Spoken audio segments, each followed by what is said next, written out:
Salam, hörmətli dinləyicilər. Bugünkü dərsimiz üçbucaq mövzusu olacaq. Həndəsədə ən böyük mövzulardan bir dənəsidir və çox yaxşı öyrənməmiz lazım olan mövzudur.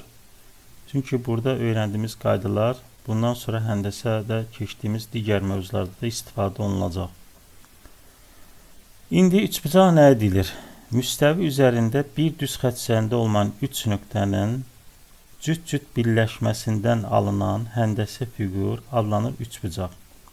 Həmin nöqtələrə üçbucağın təpə nöqtələri, o nöqtələri birləşdirən düz xətt parçaları isə üçbucağın tərəfləri adlanır.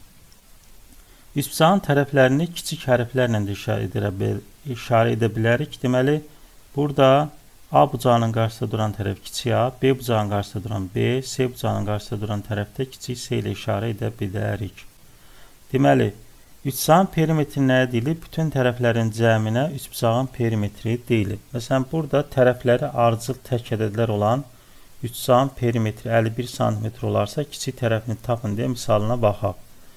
Bilirik ki, ardıcıl tək ədədlər arasında fərq 2-dir. Ona görə ən kiçiyi n götürsək, növbətçisi olacaq n plus 2, bir də 2 vadarsaq n plus 4. Bu üçünün cəmi isə 51 olanda buradan alırıq ki, 3n plus 6 bərabərdir 51-ə. Buradan isə n-i tapanda n bərabərdir 15 olur. Yəni kiçik tərəfin uzunluğu 15 cm olmuş olur. İndi üçbucaq bərabərsizliyi nə deyilir? Əgər biz müstəvi üzərində bir düz xətt üzərində olmayan üçbucaq çəkmək istəyiriksə, o zaman üçbucağın tərəfləri arasında bu münasibətlər ödənməlidir. Yəni üçbucaq bərabərsizliyi nədir? Üçbucağın istənilən tərəfi digər iki tərəfin fərqindən böyük, cəmindən isə kiçik olmalıdır. Yəni biz burada üçbucağın tərəfini 3, misal üçün 4, buradan isə 7 götürə bilmərik. Çünki bu iki tərəfin cəmi üçüncü tərəfə bərabər olur. Amma iki tərəfin cəmi üçüncü tərəfdən böyük olmalıdır. Ona görə burada 7-dən kiçik tam ədəd ala bilər. Məsələn, 6 ola bilər, 5 ola bilər. Deməli, üçbucağın istənilən tərəfi digər iki tərəfin fərqindən böyük, cəmindən isə kiçikdir. Burada da nümunədə görürsünüz. Misal üçün verib, üçbucağın iki tərəfin uzunluğu 8 və 15 cm olarsa, onun perimetrinin ala biləcəyi ən kiçik və ən böyük tam qiymətini tapın. Bunun üçün ilk öncə perimetri bilir ki, bütün tərəflərin cəminə bərabərdir. Yəni 8 üstəgəl 15 üstəgəl x oldu 23 plus x. Və eyni zamanda üçbucaq bərabərsizliyi yazırıq. Yəni fərqi 15 8 7 kiçikdir x, bir də cəmi 15 plus 8. Deməli burada artıq biz perimetrini tapan zaman, deməli burada 23 plus x tapmışıq. 23-ün üstə 7 gələndə perimetri olur 30 və 23-ün üzərindən neçə gələndə 23 gələndə isə perimetri olur 46. Yəni perimetri 30 və 46 aralığında olmalıdır. Deməli, birinci üçbucaq bərabərsizliyinə görə tərəfləri tapırıq 7 23 aralığında olmalıdır. Ondan sonra isə burada perimetridə x-in yerinə bir dəfə 7 yazırıq, sonra da ən böyük qiymət olaraq 23 yazırıq. Və perimetrin 30-46 aralığında olduğunu tapmış oluruq. İndi əgər üçbucaq iti bucaq qarşısındakı tərəfi soruşursa, əgər burada şərt verilibsə, alfa kiçikdir 90, yəni bu iti bucaqdırsa, onda tərəflər arasında hansı münasibət olmalıdır? İki tərəfin fərqi kiçikdir 90 dərəcəli bucaq qarşısındakı tərəfdən, o da kiçikdir həmin 90 digər tərəflərin kvadratları cəmindən. Yəni bu qaydanı biz yadda saxlamalıyıq. Əgər iti bucaq olursa, iti bucağın qarşısındakı tərəf verilibsə, onda modulda a çıxı b kiçikdir, x o da kiçikdir a kvadrat plus b kvadrat. Əgər yox, bucaq 90-dan böyükdürsə, yəni kör bucaqdırsa, onda bu ikisinin kvadratları cəmi digər tərəfdən, yəni soruşulacaq tərəfdən 90-ın qarşısındakı tərəfdən kiçik, o isə kiçikdir öz növbəsində həmin tərəflərin cəmindən. Misal üçün burada sual verilib. Bu sualın izahına baxaq. Deməli, burada verilib ki, üçbucağın tərəfləri üçbucaq çəkirik. Üçbucağın tərəfləri A, B, C, bura 8, bura 6. ABC bucağı 90-dan böyükdür. Yəni bu kör bucaqdır. Biraz əvvəl dedik ki, kör bucaq olanda deməli, üçüncü tərəf bu ikisinin kvadratları cəmi 8-in kvadratı üstə gəl 6-nın kvadratı kökün 6 kiçikdir x-dan. O da kiçikdir 8 plus 6'dan. Buradan da alırıq ki 10 kiçikdir x kiçikdir 14. Burada x-in ala biləcəyi tam qiymətlər x 11, 12, 13. Amma bizdən ən kiçik soruşuna görə cavab olur 11. Yəni x-in ala biləcəyi ən kiçik tam qiymət 11 olmuş olur. Yəni həmin qaydadan istifadə edib bu sualı həll eləmiş olduq. Əgər üçbucağın bütün bucaqları iti bucaq olarsa, onda ixtiyari tərəfi üçün deməli, üçbucağın ixtiyari tərəfi üçün bu münasibət doğrudur. Yəni a kvadrat çıxı b kvadrat kiçikdir c, o da kiçikdir b. Əgər bunu bu şəkildə də yaza bilərik. A kvadrat çıxı c kvadrat kiçikdir b, o da kiçikdir kökün altında a kvadrat plus c kvadrat. Və yaxud da yaza bilərik eyni zamanda b kvadrat çıx c kvadrat modulda kiçikdir a-dan, o da kiçikdir kökün altında b kvadrat plus c kvadrat. Düzdür, testlərdə buna aid sual nümunələri yoxdur, amma bu düsturu da öyrənsək daha faydalı olar. Amma əvvəl dediyimiz qaydalara aid demin test toplusunda da eyni zamanda imtahanlarda da qarşımıza o düsturlarla əlaqəli olan suallar çıxa bilər, rastlaşa bilərik. Deməli, indi isə davam edirik üçbucağın daxili və xarici bucaqları ilə. Deməli, üçbucağın daxili bucaqların cəmi 180 dərəcəyə bərabərdir. Xarici bucaqların cəmi isə 360 dərəcəyə bərabərdir. Deməli, daxili bucaqların cəmi 180 dərəcə, xarici bucaqların cəmi isə 360 dərəcəyə bərabərdir. Üçbucağın hər bir xarici bucağı ona qonşu olmayan digər iki daxili bucağın cəminə bərabərdir. Üçbucağın hər bir xarici bucağı ona qonşu olmayan digər iki daxili bucağın cəminə bərabərdir. Burada gördüyümüz kimi x xarici bucağı ona qonşu olmayan digər iki daxili bucaq alfa ilə betanın cəminə bərabərdir. Məsələn, burada nümunədə də gördüyümüz kimi üçbucağın bir xarici bucağın ona qonşu olmayan bir daxili bucağına fərqi bir xarici bucaqla ona qonşu olmayan bir daxili bucağın fərqi 40 dərəcədir. Onun qonşu olmayan ikinci daxili bucağını tapın. Deməli, bir xarici bucağı və ona qonşu olmayan bir daxili bucağının fərqi. Yəni, x çıx beta bərabərdir 40-a. Bizə bilir ki, x bərabərdir ona qonşu olmayan iki daxili bucağın cəmi. Yəni, x bərabər alfa plus beta. Buradan isə betanı sola keçirdiyimiz zaman x çıx beta alfa, bu isə 40 verdiyinə görə demək alfanı da nə tapmış oluruq? 40 tapmış oluruq. Sonra üçbucaqda böyük bucaq qarşısında böyük tərəf və ya böyük tərəf qarşısında böyük bucaq durur. Yəni, burada gördüyümüz kimi, əgər alfa betadan, o da gammadan kiçikdirsə, onda alfanın qabağında duran A tərəfi də betadan kiçik, betanın qabağında duran B tərəfindən kiçik olur. Gammadan kiçik olduğu üçün bu ikisi, onda A kiçikdir, B kiçikdir, C olmuş olur. Yəni, böyük bucaq qarşısında hər zaman böyük tərəf durmuş olur. Buna aid indi test nümunələrinə baxaq. Deməli, burada demin test topusunda olan belə bir sual var. Deyir ki, alfa böyükdür betadan, o da böyükdür gammadan. Onda buradan çıxır ki, alfanın qabağında A durduğu üçün A böyükdür betanın qabağında B durduğu üçün B'dən, o da böyükdür C'dən, çünki gammanın qabağında da C durur. O zaman bu ifadəni deyir, sadələşdirin. Deməli, burada baxırıq ki, alfa böyükdür, beta böyükdür, gamma olduğu üçün A böyükdür, B böyükdür, C-dən. Böyük bucaq qarşısında böyük tərəf durduğu üçün. İndi modulda A çıx C, modulda C çıx B çıxılsın, modulda B çıx A. A C-dən böyük olduğu üçün birinci modul müsbət olur. Məsələn, A deyək ki, 3-dür, 2-dir, 1-dir.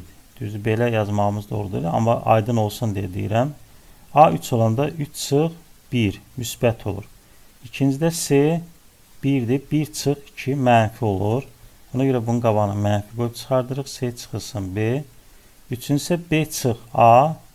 B də 2-dir, A da 3-dür. Bu da mənfi olur. Qabağında da bir dənə mənfi var. Ona görə mənfi olur müsbət B çıx A. Bunu isə mötərizələri açdığımız zaman A çıx C, çıx C, üstə gəlib B, üstə gəlib B, çıx A.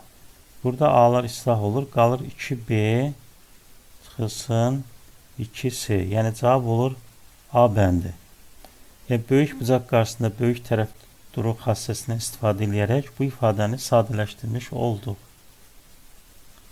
Yenə bu sualda da deməli B bucağı A-dan böyükdür. AB 8 verib, BC 14 verib. Bu bucaq böyükdür A bucağından. Demək ki, o zaman bu 14-dürsə, bu üçüncü tərəf hansı qiymətləri ala bilər? Hələ bucaqları nəzərə almadan. 14 çıx 8, 6 kiçikdir. X o da kiçikdir. 14 plus 8, 22. Amma biz demişik ki, böyük bucaq qarşısında böyük tərəf durduğuna görə B bucağı A'dan böyük olduğu üçün X 14-dən böyük olmalıdır. 14-dən böyük olduğu üçün burada X ala bilər 15, 16, 17, 18, 19, 20, 21 tam ədədlərini ala bilər. Deyir ki, ala biləcək ən böyük və ən kiçik tam qiymət. Ən böyük tam qiymət 21-dir, ən kiçik tam qiymət isə 15-dir. Çünki B bucağı A-dan böyük olduğu üçün. A-nın qabağında da 14 durursa, deməli B-nin qabağında duran tərəfdə ən kiçik 15 ola bilər. 15 ilə də 21-in cəmi cavab olur 36. Yenə burada dimin test topusunda olan belə bir dənə sual var. Deməli, burada bucaqlar verib, bizdən X-i soruşur. Ümumiyyətlə, bu tipdə suallar çıxanda içəridəki bucaqların cəmi buradakı xaricdə olan bucağa bərabərdir. Yəni 35, üstə gəl 65, üstə gəl X bərabərdir 130. Buradan da alırıq ki, 100 dərəcə, üstə gəl X bərabərdir 130, X bərabərdir 30. Amma digər bu qaydanı bilməsək, o zaman bunu uzadırıq. Burada deyək ki, K, burada M yazsaq. ABM3 bucağında bu bucaq, yəni KM'si olur, xarici bucaq. Xarici bucaqda biraz əvvəl dedik ki, ona qonşu olmayan iki daxili bucağın cəminə bərabərdir. Yəni, bura olur 100 dərəcə. Təzədən KMC3 bucağında 130 dərəcə xarici bucaq olmuş olur. Buradan da 130 bərabərdir nə olur? 100 üstə gəl X. Buradan da X-i tapanda olur nə? 30 dərəcə. Yəni, cavab olur 30 dərəcə. Yenə dimin test topusunda belə bir dənə sual var. ABC3 bucağında deyir AD tən bölən ABC 64 dərəcə, yəni bura verib 64 dərəcə. Sonra BAC 84-dür. Tən bölən olduğu üçün bura olur 42. Burada olur 42 dərəcə. Tən bölən olduğu üçün. İndi 64 42 olduğu üçün burada bu bucaq bütöv. Bucaq ADC bərabərdir. Xarici bucaq ona qonşu olmayan iki daxili bucağının bərabər olduğu üçün 64 plus 42 dərəcə, bu da elədi 106 dərəcə. İndi burada gördüyümüz ki, bu işarə olanda biz bilirik ki, bu 90 dərəcədir və burada da verib AD perpendikulyardır DY. Yəni bucaq ADY 90 dərəcədir. Bizdən isə YDS-ni soruşur. Biz də bilirik ki, onda ADY ilə YDS-nin cəmi ilə 106-ya bərabərdir. ADY üstə gəl YDS. YDS. Burada da bucaq. O zaman 106 bərabərdir. 90 plus YDS. Buradan isə YDS nə olur? Bucaq YDS də bərabərdir 16 dərəcə. Cavab oldu 16. Deməli, demin test topusunda olan belə bir sual var. İki tərəfi 3 və 6 cm olan və bu tərəflərə çəkilmiş hündürlüklərin ədədi ortası üçüncü tərəfə çəkilmiş hündürlüyə bərabər olan üçbucağın üçüncü tərəfini tapın. Buradan yazırıq ki, 3h1 bərabərdir 6h2. Buradan da bərabərdir yaza bilərik. Vurulsun x vur h3. h3 isə nəyə bərabərdir? Diğer iki tərəfə çəkmiş hündürlüklərin ədədi ortasına. Yəni h1 plus h2 bölü 2. Buradan alırıq 2'də 3h2. İndi gətir burada h1 bərabərdir 2h2 alırıq. Gətir burada yerinə yazıq x vur h3. h3'ün yerinə nə yazırıq? 2'də 3h2. X vur h3 var da burada. X vur h3. h3 də tapdıq 2'də 3h2. Gətir burada yerinə yazdığımız zaman bu h2'lər ixtisar gedir. Qalır x vur 2'də 3 bərabərdir 6. Bu da 2'ni çarpaz vuranda 3x bərabərdir 12. Buradan da x bərabərdir 4 almış oluruq. Bu da demin test topusunda olan sual. İndi isə 3 tərəf verilib. Yenə belə bir dənə sual var. 3 tərəf verilib 10, 17, 21 olan üçbucağın böyük tərəfinə çəkilmiş hündürlüyünü tapın. Burada böyük tərəf deyəndə, yəni 21 tərəfinə çəkilmiş hündürlüyü tapacağıq. Bura 21 yazırıq. 10, 17. Birinci yarım perimetri tapsaq P bərabərdir. 10 plus 17 plus 21 bölünsün 2. Bu da ilə 48 bölü 2 toplayanda oldu yarım perimetri 24. İndi bayaqki düstura görə h bərabərdir 21 tərəfinə çəkildiyi üçün böyük tərəf 21'dir. 2 böl 21 kökün altında P vurulsun. P yarım perimetridir. 24 vurulsun. 24 minus 10. Sonra 24 çıxılsın 17. 24 çıxılsın 21. Buradan isə alırıq ki 2 böl 21. 24 vurulsun 14. Vurulsun 7. Vurulsun 3. Bunu da bərabərdir yazırıq. 2 böl 21. Kök almaqdan ötürü ən yaxşısı parçalamaqdır. 8 vur 3. 24 yazırıq. 14'ü yazırıq. 7 vur 2. 7 vur 3. Burada gördüğümüz kimi 8 vur 2 16. Alırıq burada 2 böl 21. Yəni 21'də 2. 3, 2 dənə 3 var. 2 dənə 7 var. 8 vur 2'də 16 edir. Ona görə 4, 3, 7 çıxır. 3 vur 7. Bunlar ixtisar gedir. Cavab qalır 8. Deməli, böyük tərəfə çəkmiş hündürlük olur 8 santimetr. Yəni bu tip sualları 3 tərəf veriləndə, hər hansı bir tərəfə çəkmiş hündürlüyü soruşanda bu düsturdan istifadə edib, yəni bayaq təkrar yenə də yazın düsturu 2 böl A, P vurulsun P minus A, P minus B, P minus C. Bu düsturdan istifadə edib tapırıq.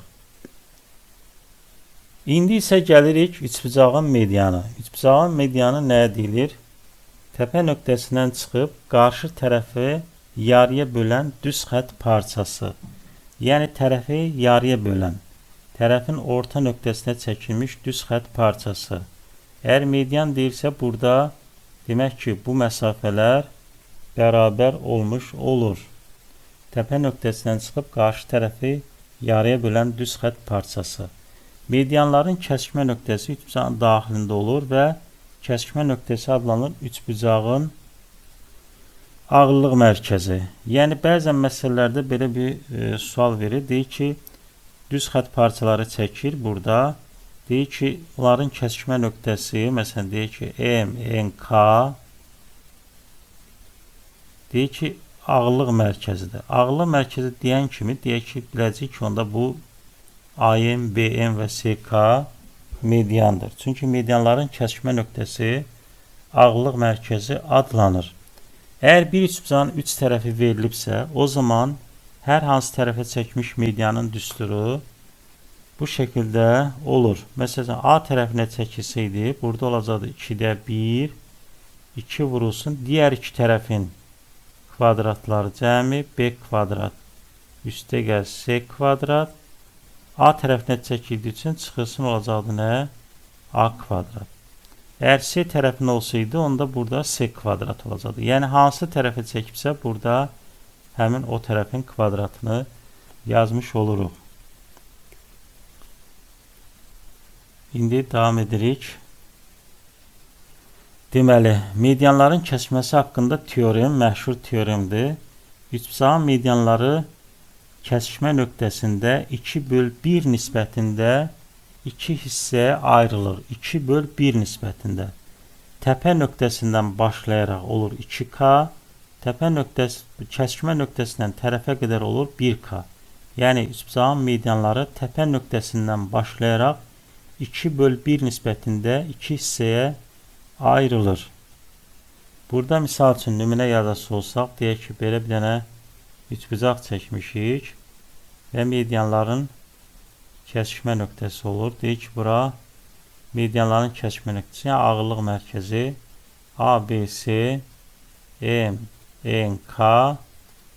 Deyək ki, bura 8 veribsə, o zaman bura 4 olacaq. Çünki 2K 8 ise 1K olur 4. Veyahut da bura 3 veribsə, onda bura olacaq 6 və BM də olacaq 9. AN də olacaq burada 12. Əgər bunlar təbii ki, median olarsa. Deməli, təpə nöqtəsindən başlayaraq 2/1 nisbətində 2 hissəyə ayrılır. İndi burada belə bir dənə nümunə sual var. Perimetri 40 cm olan üçbucağın medianı onu perimetrləri 24 və 32 cm olan iki üçbucağa ayırır. Bu medianın uzunluğunu tapın. Deməli, median üçbucağın perimetrini 24 və 32 cm olan iki üçbucağa ayırır. O zaman buradan alırıq ki, A üstə gəl, bu tərəf bütövlükdə A'dır. A üstə gəl, B üstə gəl, C 40'tır. ABD'nin perimetrisi olur. C üstə gəl A bölü 2 üstə gəl M 24. Bu birisinin perimetrisi M üstə gəl A bölü 2 üstə gəl B, bu da 32 olmuş olur. Və bizdən soruşur medianın uzunluğunu. Medianın uzunluğunu da hansı formada tapırıq? Sonra həmin o biraz əvvəl yazdığımız bərabərlikləri alt-alta topladığımız zaman belə bir dənə ifadə alırıq. Buradan da alırıq ki, B üstə gəl, C üstə gəl A üstə gəl 2. Təkrar geri qayıdım göstərim. Yəni bu ifadələri, bu ikisini alt-alta yazıb burada yazıram daha aydın olsun deyə. Deməli, ABD ilə ACD'nin perimetri C üstə gəl A bölü 2 üstə gəl M üstə gəl B üstə gəl A bölü 2 üstə gəl M bərabərdir 24 üstə gəl 32. Buradan alırıq ki, bu A bölü 2 ilə A bölü 2'nin toplayanda edir A. Üstə gəl B, üstə gəl C. M ilə D-nin toplayanda oldu 2M. Bərabərdir 56. İndi bizə perimetri 40 verir axı. A üstə gəl, B üstə gəl, C də 40'da axı. Bunun yerinə 40 yazanda 2M bərabərdir 56. Buradan da M bərabərdir 8. Deməli, medianın uzunluğu 8 cm olmuş olur. Bu da belə. İndi yenə demin test topusunda olan suallardan bir dənəsi ABC üçbucağı D və Y nöqtələrində, yəni bunu oxşar sual orada da var. D və Y nöqtələri BC və AC tərəflərinin orta nöqtələridir. Deməli, orta nöqtədirsə, o zaman bu nədir? Mediandır. Çünki orta nöqtələrə çəkibsə, tərəfin orta nöqtəsinə çəkilən düz xətt parçası median olur. O zaman bu mediandır. AD burada verib 7, B'ye verib 8. Biz də biraz əvvəl dedik ki, 2/1 nisbətində olduğu üçün medianların kəsişmə nöqtəsi. AD 7-dirsə, onda OD bərabərdir. Toplam 3K, bura K, 2K, bura tak ki x burada 2x olsa, onda OD 3x'dir da. Bu bərabərdir. Daha doğrusu OD yox, AD. A-da bərabərdir 3x-a. Bu da bərabərdir 7-yə. Buradan x bərabərdir 3-də 7. Sonra B-yə bərabərdir 3x-a. Bu da bərabərdir 8-ə. X də bərabərdir 3-də 8. İndi AB 8 olduğu üçün, bunlar da orta nöqtələr olduğu üçün, onda D-yi parçası üçbucağın orta xətti olur. Biraz sonra deyəcək orta xətti. Orta xəttə üçüncü tərəfi paralel olub, onun yarısına bərabərdir. Yəni D-yi də burada 4. O zaman DOY-nin perimetrini tapanda nə alırıq burada? K üstə gəl, X üstə gəl 4. K'mız da nə idi burada? Burada A'da 3K yazaq, düzəldir burada. Çünki burada K işarəli, burada X yazmışıq. Burada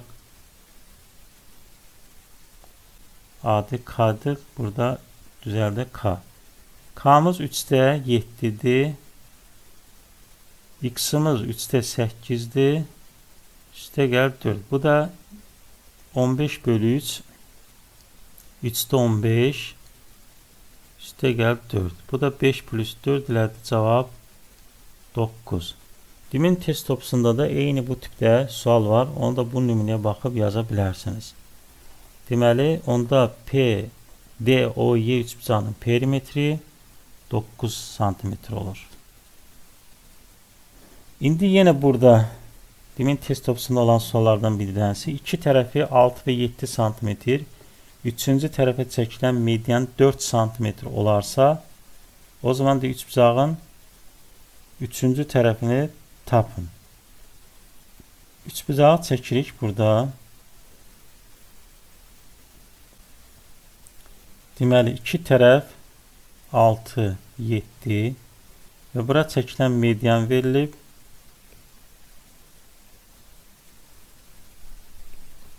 Bura 4'dür. Bizdən bunu sor. İndi biz medianın düsturunu biraz əvvəl yazanda 2'də 1 yazdıq. Kökün altında 2 vur. B kvadrat plus C kvadrat. B A tərəfinə çəkdiyim üçün burada digər iki tərəflərin kvadratları cəmi kimisi çıxılsın həmin tərəfin kvadratı. İndi burada median verib, yəni düstura görə 4 bərabərdir 2'də 1. Kökün altında 2 vurulsun. Digər iki tərəf 6'nın kvadratı üstə gəl 7'nin kvadratı çıxılsın x kvadrat.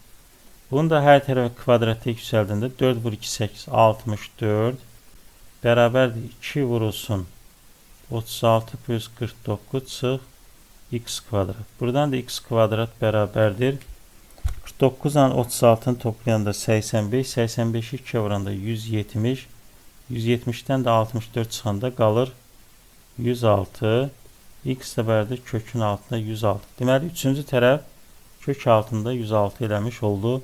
Medianın düsturundan istifadə edərək tapmış olduq.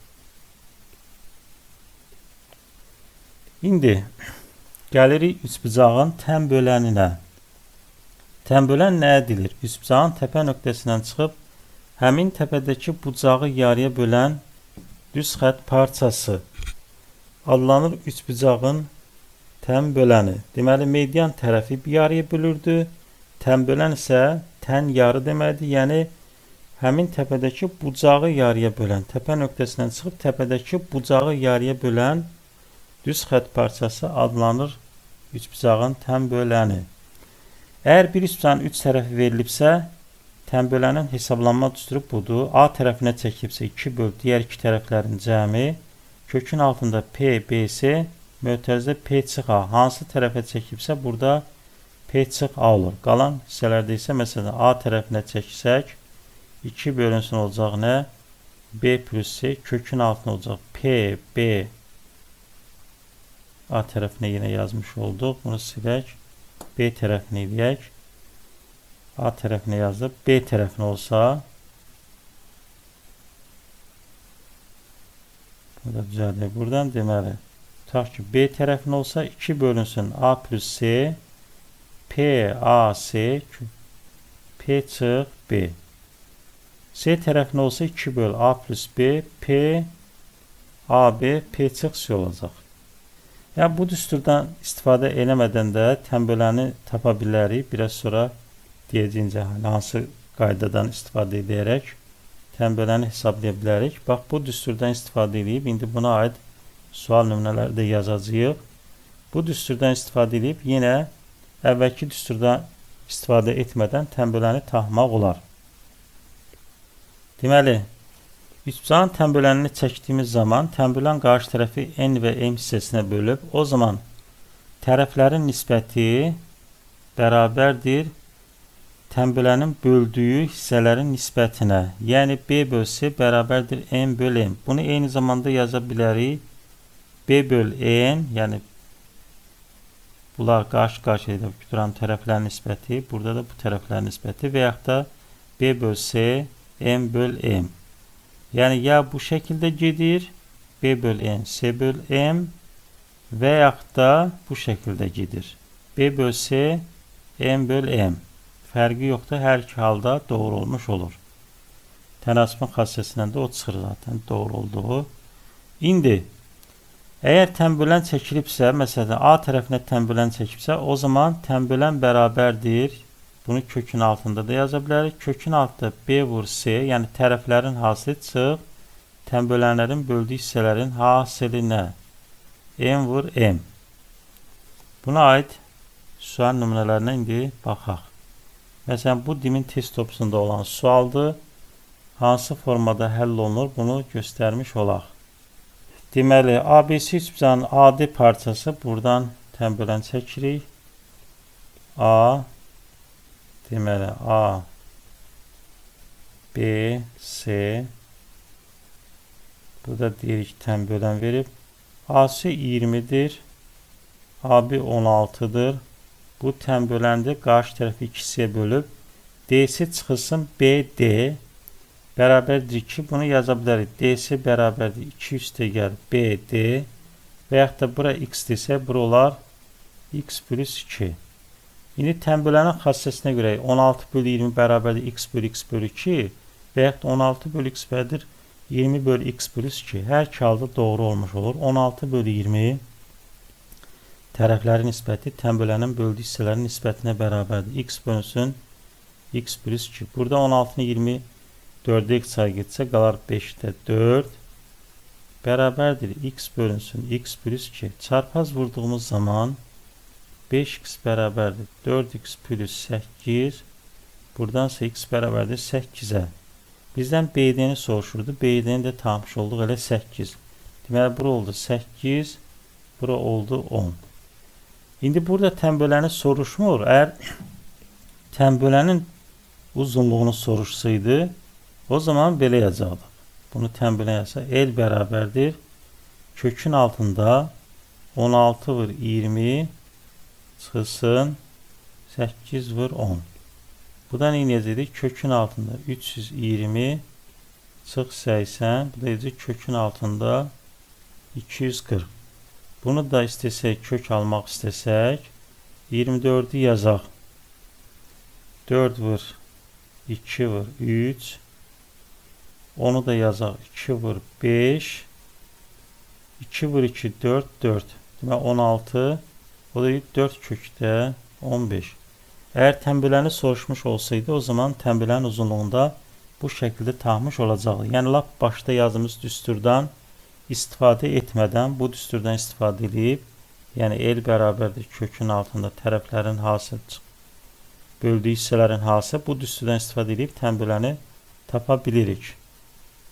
İndi yenə dimin test topusunda belə bir dənə sual var. Deyir ki, ABC üçbucağının B səviyyə bucaqların tənbölənlərinin kəsişmə nöqtəsindən.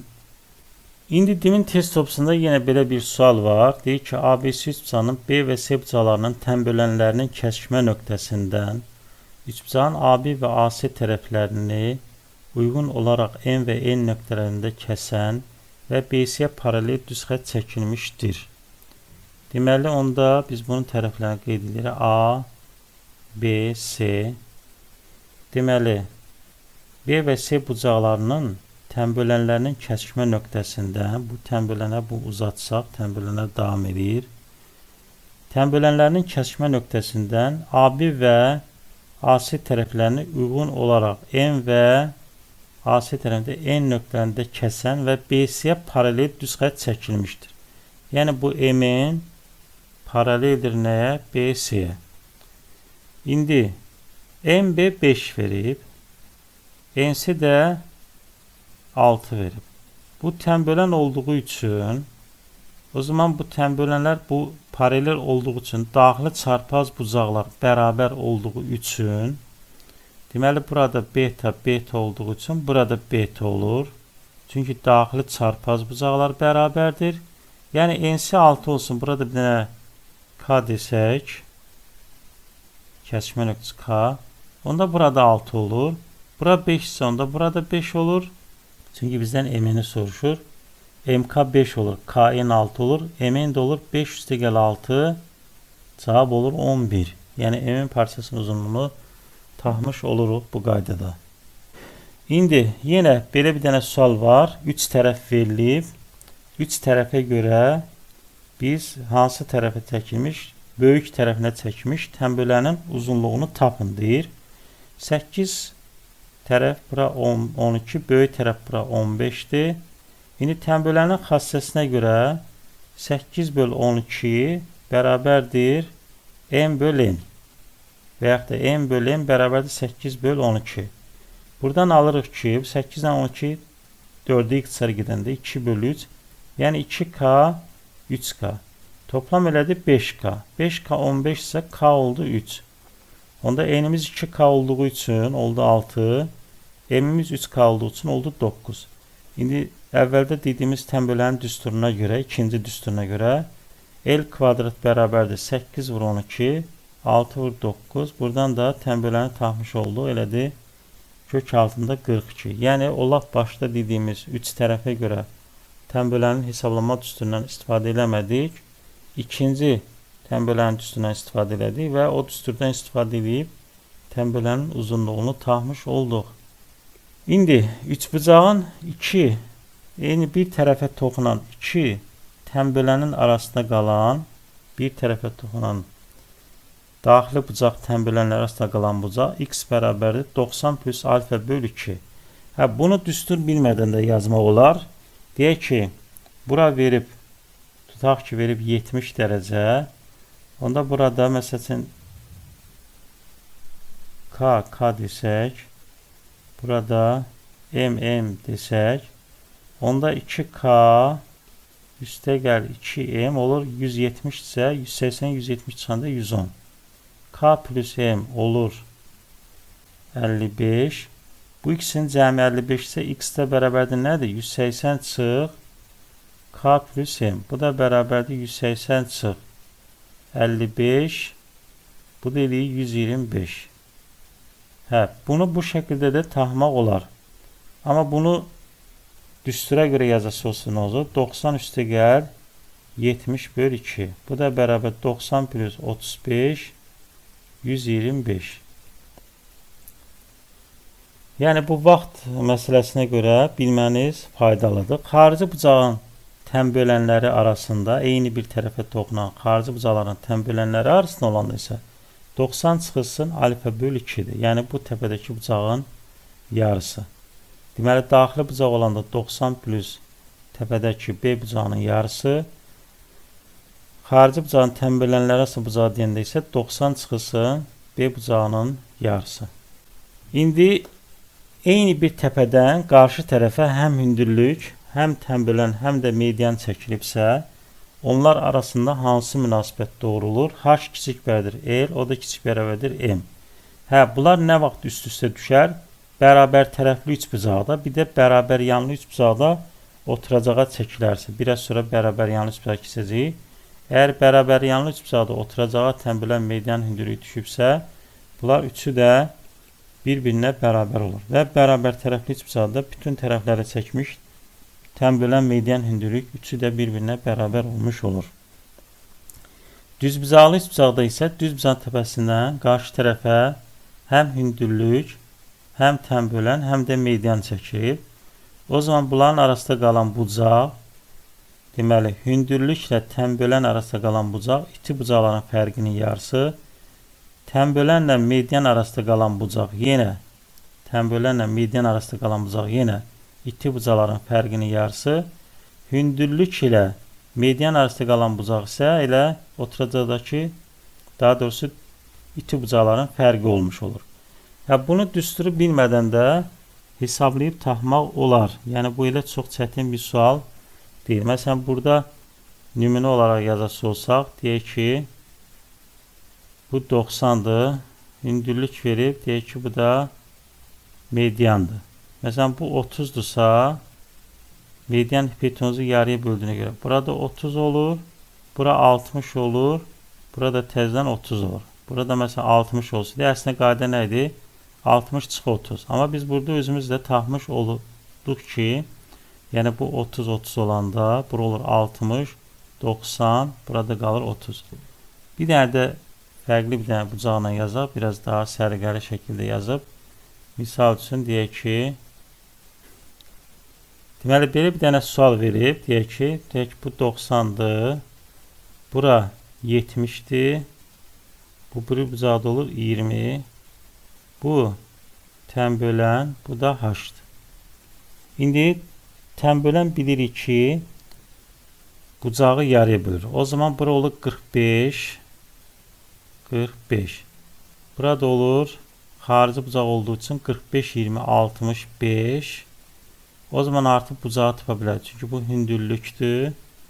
90 burada olur 25 dərəcə. Amma biz bunu düsturla necə tapacaqdıq? 70 çıxılsın 20, 50 böl 2, 25. Yəni düsturu tətbiq eləmədən də burada tənbölən və hündürlük arasında bucağı tapmış oluruq. Və rahat tapmaq olur düsturu bilmədən də. Gəlirik üçbucaqların konqurentli əlaməti. Konqurentli yəni bərabərlik əlaməti. Nə vaxt ki üçbucaq bir-birinə bərabər olur? Deməli, bir üçbucağın iki tərəfi və onlar arasında qalan bucaq, digər üçbucağın iki tərəfi və onlar arasında qalan bucağa bərabərsə, onda bu üçbucaqlar konqurentli. Yəni TBT, tərəf, bucaq, tərəf. Bir üçbucaqda iki tərəf arasında qalan bucaq bərabərsə, bu üçbucaqlar bərabərdir, yəni konqurentdir. İkinci əlamət isə bir üçbucağın bir tərəfi və ona ki bucaqlar bərabərdirsə, burada görürsünüz alfa, alfa, qamma, qamma. Yəni BTB, bucaq, tərəf, bucaq. Onda bu üçbucaqlar konqurentdir. Üçüncüdə isə, üçüncü əlamət, bir üçbucağın üç tərəfi digər üçbucağın üç tərəfinə bərabərdirsə, onda bu üçbucaqlar konqurentdir. Yəni TTT. Bu da üçbucaqların konqurentli əlaməti. Fales teoremi nədir? Fales teoremi bucağın tərəfini kəsən paralel düz xətlər. Bu bucağın bir tərəfi üzərində bərabər parçalar ayırırsa, onda digər tərəfi üzərində də bərabər parçalar ayırır. Deməli, bir tərəf üzərində bərabər parçalar ayırırsa, digər tərəfləri üzərində də bərabər parçalar ayırır. Yəni A1, A2 bərabərdirsə, onda B1, B2, B2, B3'ə bərabər olmuş olur. A1, A2, A2, A3'ə bərabərdirsə, B1, B2, B2, B3'ə bərabər olmuş olur. Bu da Fales teoremidir. Fales teoremindən çıxan belə bir nəticə də var. Deməli, bucağın tərəfini kəsən paralel düz xətlər onun tərəfləri üzərində mütənasib parçalar ayırır. Yəni A, B, C, D, F, K olsa buradan bunlar A, B paraleldir C, D, o da paraleldir F, K. Onda yaza bilirik. A, C bölünsün C, F bərabərdir B, D bölünsün D, K. A, C bölünsün C, F, B, D bölünsün D, K. Və yaxud bu da bərabərdir A, F bölünsün B, K yaza bilərik. Bu, oxşar üçbucaqlarda və yaxud fiqurların oxşarlığında buna aid suallar qabağımıza çıxacaq. bucağın tərəfini kəsən paralel düz xətlər onun tərəfləri üzərində mütənasib parçalar ayırır. Yəni həmin parçaların nisbətləri bir-birinə bərabərdir. AC parçasının CF, BD parçasının DK nisbətləri bərabərdir. Bu bərabər deyil. Bunu qarışdırmamaq lazımdır. AB bölünsün CD. Bunlar bərabər deyil. Fərqlidir. Bu şəkildə yazmaq olmaz. Keçirik. Burada demin test topusunda belə bir sual vardı. Əvvəlki test topusunda indi çıxarıblar. Paraleldir. Bu 6 olsun. Burada 6 olur. Bu da 5 olmuş olur. Çox sadə bir sual. Əvvəlkilərdə buraxışa düşən sual idi. İndi isə üçbucağın orta xətti. Orta xətt nə deyilir? İki tərəfin orta nöqtəsini birləşdirən düz xətt parçası adlanır üçbucağın orta xətti. İki tərəfin orta nöqtəsini birləşdirən. Orta xətt üçüncü tərəfə paralel olub, onun yarısına bərabərdir. Burada BC olur, B böl 2. Deməli, iki tərəfin orta nöqtəsini birləşdirən düz xətt parçası. Orta nöqtələrin birləşməsindən alınan üçbucaqların hər birinin perimetri ABC üçbucağın perimetrinin yarısına bərabərdir. Yəni, bura P böl 2, burada P böl 2, P böl 2, burada P böl 2. Perimetrin yarısı olur. Amma sahələri, bunların hər birisi SABC-nin nə olur? 4də 1-i. Və yaxud da elə S. İndi bunu fiqurların sayəsini keçəndə orada təkrar deyəcəyik. Yəni, bu 4 dənə üçbucağın sayəsi bir-birinə bərabər olmuş olur. Bütöv üçbucağın sayəsinin 4də 1-i olmuş olur. Məsələn, burada demin test topusunda olan sual, perimetri 48 cm olan üçbucağın tərəflərinin orta nöqtələrinin birləşməsindən alınan üçbucağın perimetri ilə nə olacaq bu? Üçbucağın perimetrinin yarısı. Bunun perimetri 48 olsun. Niyə görə elə olur? Onu da göstərmiş olar burada. Orta nöqtələrin birləşdirdiyimiz üçün. Deməli, burada A, B, C. Bura olur A böl 2. Bura olur B böl 2. Burada olur C böl 2. Bunun perimetrini sor. Yəni, bu göy üçbucağın perimetrini soruşduğuna görə A üstə gəl, B üstə gəl, C 48 olur. Onda A üstə gəl, B böl 2 olur yarım perimetr. Yəni, 24. Elə yarısı olmuş olur. Bu sualda isə parça düz xətti kəsir və onun ucları düz xəttdən 6 cm və 10 cm-lik məsafədədir. Deməli, parça düz xətti kəsir. Bu şəkildə çəkirik. A, B parçası. Deməli, buradan bura qədər məsafə 6, buradan bura qədər məsafə 10. Deyir ki, parçanın orta nöqtəsi bu düz xəttdən hansı məsafədir? Yəni, bizdən buranı soruşur. Buranı sapmaqdan ötürü də bunu rəngində ki, bu qara xətti soruşur. Bunu buradan çəkirik bu formada. Paralel ki, burada nə alırıq? Düz bucağı almış olur. Bu 6 olduğuna görə burada 6 olur. Onda buradan, burada da K yazsaq, olur A, B, K'da bu O1, burada C yazsaq. Elə bir ki, O, C olur A, B, K üçbucağının orta xətti. Orta xətt 16. 16-ın yarısı olur 8. Axı, burada olur 6. Bunlar bir-birinə bərabərdir. Onda bura qalır 2. 8-dən də 6 çıxanda qalır 2. Parça düz xətti kəsirsə, uc nöqtələri 6 və 10 cm olanda orta xətt uc nöqtələrin düz xəttdən olan məsafələrin fərqinin yarısıdır. Yəni, elə 10 çıx 6 böl 2. Bu da elə 4 böl 2, 2. Qısaca da belə tapa bilərik. Deməli, kəsəndə fərqinin yarısı, amma ola bilsin ki, kəsmə edə bilər. Bu şəkildə də ola bilər. 6, 10. Burada isə cəminin yarısı olur. 16 trapezi olur. Elə bir ki, trapeziyanın orta xətti olur. 6 plus 10 bölü 2, 8. Deməli, kəsəndə fərqinin yarısı, kəsməyəndə isə cəminin yarısı olur. Və yaxud da bu şəkildə üçbucağa tamamlayıb üçbucağa görə də tapa bilərsiniz. Üçbucağın orta xəttinə görə tapmaq olar. Parçanın orta xətti düz xəttdən hansı məsafədə olduğunu. Bu da belə. Bu da demin test topusunda olan sual nümunələri idi. İndi müxtəlif tərəfli üçbucaq nəyə deyilir? Bütün tərəfləri bir-birindən fərqli olan üçbucağa deyilir müxtəlif tərəfli üçbucaq. Onda bucaqlar da müxtəlif olur, tərəflər də müxtəlif olmuş olur. Bərabər yanlı üçbucaq nəyə deyilir? Yalnız iki tərəfi bərabər olan üçbucağa bərabər yanlı üçbucaq deyilir. Bərabər tərəflərə isə deyilir yan tərəflər. Hansı iki tərəf bərabərdirsə, onlara deyilir yan tərəf.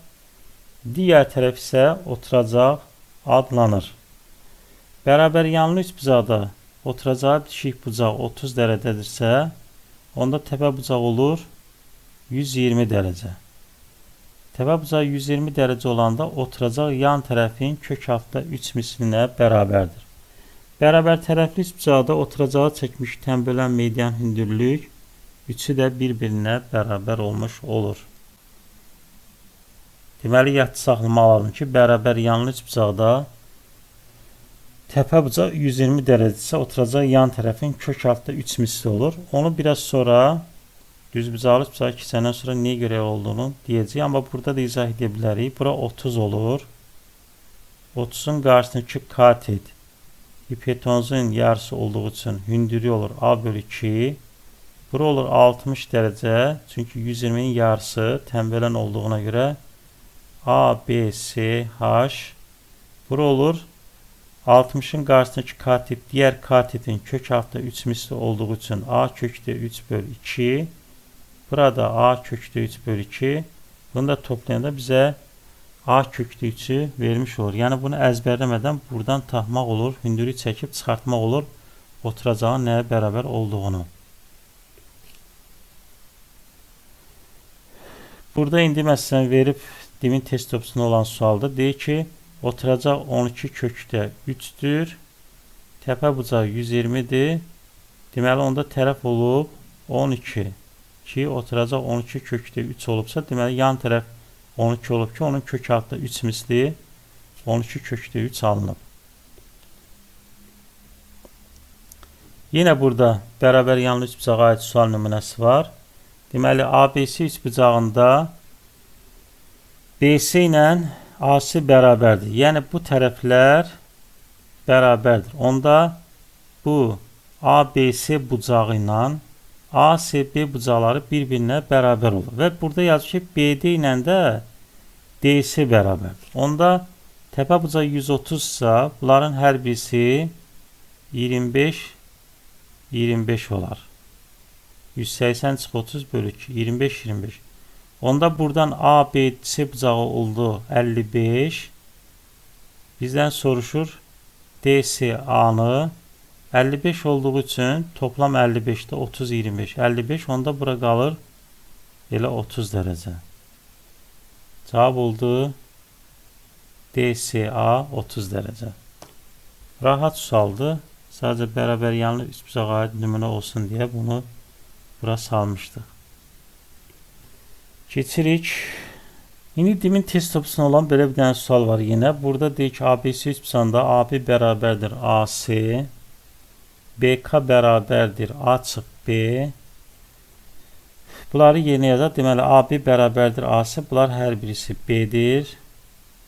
Sonra BK bərabərdir A çıx B. Bura isə bütövlükdə A'dır. Bura A çıx B olduğu için onda burada B olar.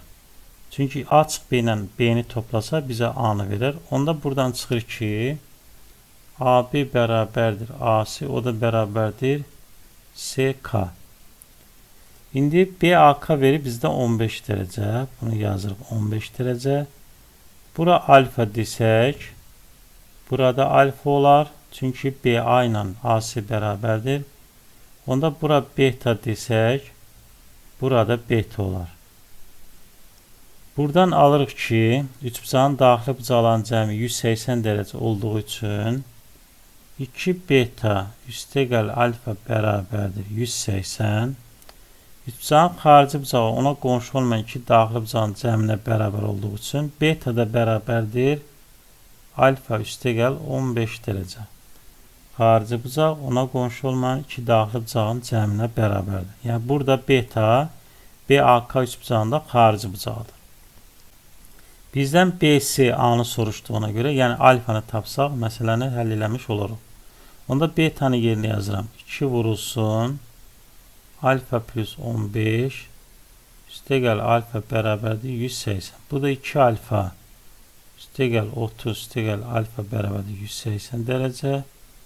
Dərəcələri yazaq. 3 alfa bərabərdir 180 çıx 30 150 dərəcə. Alfa da bərabərdir 50 dərəcə. Deməli alfanı tapdıq 50 dərəcə. Bizdən də onu soruşurdu. Onu da tapmış olduq. İndi isə keçirik bərabər tərəfli üçbucaq. Bərabər tərəfli üçbucaq nə edilir? Bütün tərəfləri bərabər olan üçbucağa bərabər tərəfli üçbucaq deyilir. Bərabər tərəfli üçbucaqda hər bir daxili bucaq 60 dərəcə olur. Tənbələn median hündürlük üçü də bir-birinə bərabər olur. Daxilinə və xaricə çəkmiş çevrələrin mərkəzləri üst-üstə düşür. Deməli, bərabər tərəfli üçbucaqda tənbələn median hündürlük üçü də bir-birinə bərabər olur və A kökdə 3 böl 2 düsturu ilə hesablanır. Daxilə çəkmiş çevrənin radiusu A kökdə 3 böl 6, xaricə çəkmiş çevrənin radiusu isə A kökdə 3 böl 3 düsturu ilə hesablanır. İndi bərabər tərəfli üçbucaqda nəyə görə tənbələn median hündürlük A kökdə 3 böl 2 düsturuna hesablanır? Onu göstərmiş olaq burada. Bərabər tərəfli üçbucaqda tənbələn median hündürlük bərabər olduğu üçün bu çəkdiyimiz hündürlük həm tənbələndir, həm də mediandır. Bərabər tərəfli üçbucaqda hər bir daxili bucaq 60 dərəcə olduğu üçün deməli bura olur 60 dərəcə bu bucaq, bu isə olur 30 dərəcə. Tənbələn median hündürlük eyni zamanda median olduğu üçün deməli burada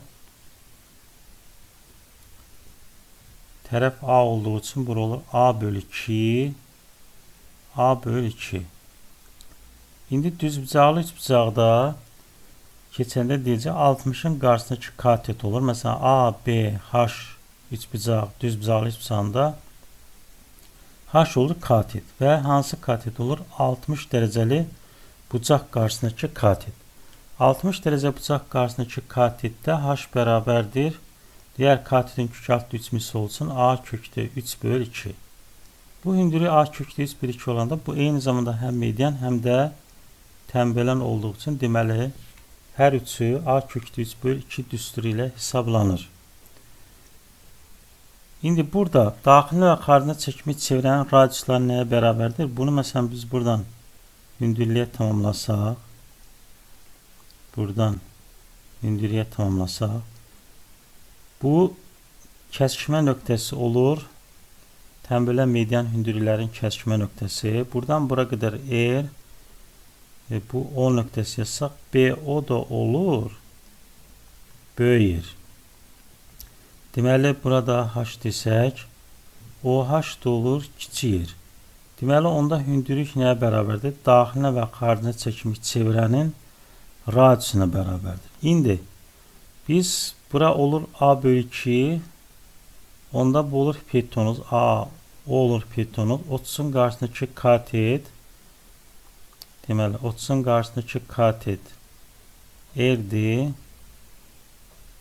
60'ın qarşısındakı katet isə nə olub? A bölü 2. Deməli, buradan 30'un qarşısındakı katet oldu R. 60'ın qarşısındakı katet A bölü 2'dir. Demək ki, onda R burada nə olub? A bölü 2 kök 3 olub ki, bunu kökdə 3'ə vuranda yəni biz nəyi almış oluruq? AH-ı almış oluruq. Bunu kökdə 3'ə vuran. Deməli, kiçik yer nə oldu? A kökdə 3 böl 6. Böyük R isə, həm eyni zamanda bunu biz belə də baxarıq. Medianların kəsişmə nöqtəsindən tərəfə qədər olan bir hissədir. BO isə 2 hissə. Deməli, böyük yer bərabərdir kiçik yerin 2 misli. Bunu da 2'yə vuranda A böl kökdə 3 alırıq. Bu da olur böyüyür. Yəni buradan 2'ye vuranda 2'lər gedir. Olur A böyük kökdə 3. Yəni əslində daxilə çəkib çevirənin radiusunu belə də yaza bilərsiniz.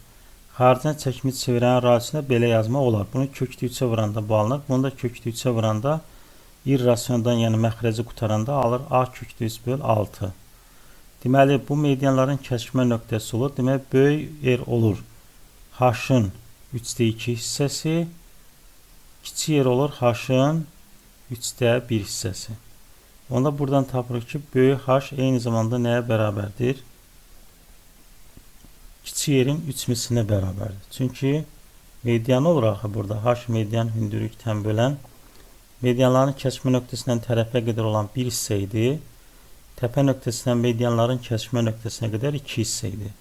Yəni bura olur 3'də 1 H, burada olur B, o da olur 3'də 2 H. Yəni bu qaydada da bu düsturları əzbərləmədən əvvəlki bildiyimiz xassələrə görə həm daxilə çəkilmiş, həm xaricə çəkilmiş, həm də hündürlükdən bölən medianın düsturunu çıxara bilərik. Bir də 3 bucağın bərabər tərəf üçgen sahəsi var. A kvadrat kökdə 3 böl 4. Onu da fiqurların sahəsini keçəndə təkrar orada yadımıza salacağıq. Hələ ki bu mövzuda bizə lazım deyil. Çünki ayrıca fiqurların sahəsi mövzusuna aiddir o düstur. İndi burada 88 nömrəli sual var. Demin test topusunda deyib bərabər tərəfli üçbucaq medianların kəsmə nöqtəsindən tərəfə qədər olan məsafə 1'ə bərabər. Medianların kəsmə nöqtəsindən tərəfə qədər məsafə deməli bu kiçik yer deməkdir. Bura 1'dir, bura 30'dur. Elə 30'un qarşısındakı katit 1'dirsə, o zaman bu A, B, C, bura O desək H. A, O, H'da A, O olur 2. Bu 2'dirsə bura olur 60. 60'ın qarşısındakı katit AH digər katitin kök altı 3 mislidir. Yəni 1'in kök altı 3 mislidir. Bura olur kökdə 3. Burada olur kökdə 3. Hə, bunu daxilə çəkimi çevirənin radiusuna da tapa bilərik. A kökdə 3 böl 6. Bu da medianların kəsmə nöqtəsindən tərəfə qədər məsafə 1 elə bu radius deməkdir. Buradan da A bərabərdir 6 böl kökdə 3. Bu da 2 kökdə 3. Tərəfi bu şəkildə də tapa bilərik və yaxud da düzbucaqlı üçbucağa görə də tapa bilərik. 30'un qarşısındakı katit 1'dir. 60'ın qarşısındakı katit olur kökdə 3. Onda tərəf olur 2 kökdə 3. Perimetrdə olur 3A. O da ilə 6 kökdə 3. Yəni cavab olur A bəndi. İndi İti bucaqlı üçbucaq nəyə deyilir? Deməli biz bərabər tərəfli üçbucağa keçdik. Müxtəlif tərəfli üçbucaqları demişdik. İti bucaqlı üçbucaq nədir? Bütün bucaqları 90 dərəcədən kiçik olan üçbucaq iti bucaqlı üçbucaq adlanır. Kör bucaqlı üçbucaq nədir? Bu bir bucağı 90'dan böyük olan üçbucaq kör bucaqlı üçbucaq adlanır. Yəni bu ancaq bir bucaq kör ola bilər də. Çünki cəmi 180 isə digər iki bucaq avtomatik olaraq nə olmuş olur? İti bucaq olmuş olur. Deməli bir bucaq 90'dan böyük olan üçbucaq kör bucaqlı üçbucaq adlanır. İndi gəlirik düz bucaqlı üçbucağa. Düz bucaqlı üçbucaq da qaydalar biraz çoxdur. Düz bucaqlı üçbucaqda ona görə hər bir qaydanı yaxşı saxlamaq lazımdır. Düz bucaqlı üçbucaqdan nəyə deyilir? Bucaqlardan biri düz olan üçbucaq düz bucaqlı üçbucaq adlanır. Düz bucağı əmələ gətirən tərəflər katitlər, yəni bunlar katitlərdir. Düz bucaq qarşısındakı duran tərəf isə nə olur? Hipotenuz olur. Deməli bu isə nədir? Hipotenuz. Düz bucaqlı hissədə məşhur Pifagor teoremi var. Yəni çox vaxt qabağımıza həyatda da çıxa bilər, rastlaşa bilərik Pifagor teoremi ilə. Deməli katitlərin kvadratları cəmi hipotenuzun kvadratına bərabərdir. Düz bucaqlı üçbucaqda bir bucaq 90 olduğuna görə digər iki iti bucağın da cəmi 90 dərəcə olur. Düz bucaqlı üçbucaqda katitlərin ikisi, elə katitlərin hər biri eyni zamanda hündürlüklərdən ikisi olur. Yəni bir üçbucağın 3 dənə hündürlüyü olur. Katiti məsələn B katiti A tərəfinə çəkmiş hündürlük olur. Məsələn, bunu yaza bilərik. HA A katitdə B tərəfinə çəkilmiş hündürlük olur. Yəni A-ya da HB deyə bilərik. Bir də hipotenuza hündürlük çəkə bilərik. Biraz əvvəl dedik, hündürlük keçərkən düzbucaqlı üçbucağın hündürlükləri düzbucaq təpəsində kəsişir. İndi düzbucaqlı üçbucaqda aşağıdakı metrik münasibətlər var. Deməli, burada əgər düzbucaqlı üçbucaqda hipotenuza hündürlük çəkilibsə, burada bu şəkildə də ola bilər, bu şəkildə də ola bilər. Bura H, deməli A, M, burada B, burada M yazsaq. Yəni burada şəkil var, bir də bu formada. Fərqi yoxdur. Həm bu formada, həm bu formada çəkə bilərik. Burada H kvadrat bərabərdir. Hipotenuza çəkmiş hündürlüyün kvadratı bərabərdir katitlərin hipotenuz üzərindəki proyeksiyaları hansı? Bax, proyeksiya deyəndə düzbucaqlı üçbucaq, məsələn, A katitinin hipotenuz üzərindəki proyeksiyası deyəndə burada AH olur. AH olur proyeksiya. Proyeksiyanın elə ki, bu maildir, katitlər ki, maildir. H perpendikulyardır. AH da proyeksiyadır. B maildir. H perpendikulyar, H də B-nin proyeksiyasıdır. Deməli, katitlərin müstəvi üzərindəki düzbucaqlı üçbucağın katitlərinin hipotenuz üzərindəki proyeksiyaları N və M-dir. A-nın proyeksiyası N, B-nin proyeksiyası isə M-dir. Deməli, bunların arasında hansı münasibətlər doğrudur? Birinci, H kvadrat bərabərdir katitlərin proyeksiyaları hansı? Yəni, M vur M. Sonra A kvadrat bərabərdir. Yəni, A katitinin kvadratı bərabərdir. Katitin proyeksiyası vurulsun hipotenuz. Yəni, M plus M. Yəni, N'si. B kvadrat bərabərdir. Burada M vurulsun M plus C. Bunlar da A, B, H ilə B, C, H düzbucaqlı üçbucaqların oxşarlığından çıxır bu düsturlar. Sonra bu ikisini alt-alta böldüyümüz zaman bu almış oluruq. Yəni A kvadrat böl B kvadrat. Burada C'lər gedir. Qalır M böl M. Sonra hipotenuza çəkmiş hündürlük katitlərin hansı bölünsün hipotenuza bərabər. Bura hipotenuz, bu nöqtələri burada bir dəqiqə A kvadrat, B kvadrat. Düzəldək bunu, deməli. Bura C yazaq, qoy düz olsun. Bu nöqtə bura A, bura B, nöqtələri düz yazaq ki, uyğunluq pozulmasın. B, A, C. Deməli, katitlərin hasili böl hipotenuz. Hipotenuz da C-dir. Katitlərin hasili böl hipotenuz. 1 böl H kvadrat. Əgər katitlər verilibsə, o zaman hipotenuza çəkmiş hündürlük bu düsturla tapıla bilər. 1 böl H kvadrat bərabərdir 1 böl A kvadrat üstə gəlib 1 böl B kvadrat. Yəni, buradan da orta mərkəzə gətirəndə A kvadrat, B kvadrat, yuxarıda olur A kvadrat plus B kvadrat. O da ilə bizə Pifagor teoreminə görə C kvadratını verir. Yəni, bu düsturdan bu düstur çıxmış olur. H bərabərdir katitlərin hansı bölünsün hipotenuz. Əgər katitlər verilibsə, hipotenuzu tapırıq Pifagor teoreminə görə. Pifagor teoreminə görə hipotenuzu tapandan sonra buradan da H-ı bu düsturla tapa bilərsiniz. İndi hipotenuza çəkilmiş median hipotenuzun yarısına bərabərdir. Hipotenuza çəkilmiş median hipotenuzun yarısına bərabərdir. Düzbucaqlı üçbucaqda.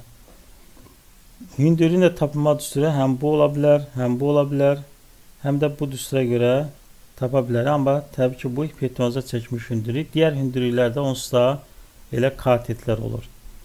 İndi düzbucaqlı üçbucağın xaricinə çəkmiş çevirənin radiusu da, çünki bu düzbucaq olur. Düzbucaq olduğu üçün hipotenuz diametrlə üst-üstə düşür. Diametrdə 2 yer olduğuna görə, deməli, xaricinə çəkmiş çevirənin radiusu ilə nə olur? Hipotenuzun yarısı. Deməli, bu eyni zamanda hipotenuza çəkilmiş mediana da bərabər olmuş olur. Daxilə çəkmiş çevirənin radiusu isə katitlərin cəmi çıxılsın hipotenuz böl 2-dir. Daxilə çəkmiş çevirənin radiusu da o formada hesablanmış olur. İndi burada belə bir dənə sual var. Deyir ki, ABC üçbucağında bucaq C 90, AD 9, DB 4. Bura 9'dur, bu da 4'tür. Bizden soruşur AC. Bunu elə buradan B'nin qarşısında olsun. B yazaq, burada A yazaq. Biraz əvvəl dedik ki, katitlərin kvadratları cəmi. Geri qaydaq burada. Katitlərin kvadratları cəmi bölünsün neydi? Hündürlüğün böldüyü hissələrin hansı? Yəni A bölü B kvadrat M bölü M. Şimdi bu düstura görə burada yazacağıq nə onda? AC bölünsün B. Deməli B kvadrat bölü CB də A kvadrat. B'nin proyeksiyası 9'dur. A'nın proyeksiyası da 4'dür. Onda B bölü A, yəni AC bölü BC bərabərdir 3 bölü 2. Yəni cavab olur B bəndi. Çox rahat, sadə sualdır. Gəlirik burada. Burada da görürük ki, peytonuza çəkib hündürlük və katitlərin proyeksiyaları biri 16'dır, biri də x. Onda 8'in kvadratı, bax, ikinci qrup qəbula düşən sualdır. 16 vur x, x də bərabərdir buradan 4'ə. Bunu da tapmış olduq. İndi gəlirik. Burada birinci qrupa düşən sual.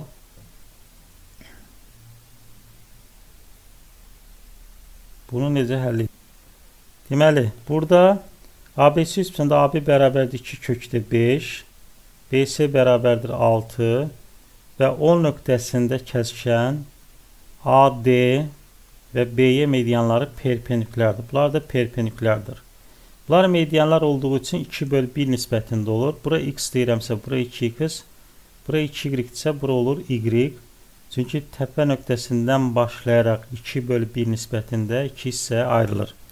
Sonra AO B üçbucağında Pifagor teoreminə görə yazıram. 2x'in kvadratı üstə gəl 2y-in kvadratı bərabərdir 2 kökdə 5'in kvadratı.